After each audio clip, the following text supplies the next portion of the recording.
this was all part of the political reaction to the Nixon people trying to put us out of business. And there were no standards or guidelines for news and public affairs programming. So I was given the task of, I was part of a committee initially when I was still in Dallas. And we met at Columbia University in New York. Ellie Abel was the chairman, who was then former, great NBC correspondent, who was then the dean of the journalism school at Columbia. He was the chairman of this committee, and there were people, David Webster, who was then with the BBC.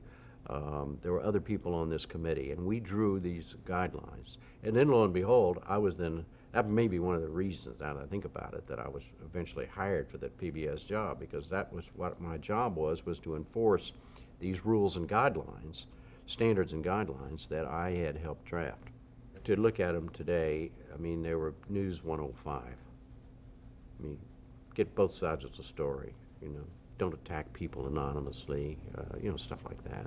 They were not specific enough to stop anybody from practicing journalism, any real professional from practicing journalism. I mean, but none of us would have participated in anything like that.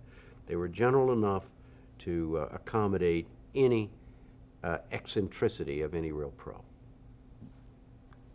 Was there anything that didn't get in it that you would have, that you wanted in it? No, we ran it. We didn't have to, in other words, it was just us. There were 6 or 7 of us on the committee. I don't remember who the other ones were, but they were all real pros, and it was fun being with them. Because I was still from Dallas, so I was really rubbing shoulders with the big shots. So I loved going to New York and sitting around in a room at Columbia University and having been chaired by Ellie Abel, one of the really distinguished men of journalism, and talking about what mattered, which is how you practice journalism.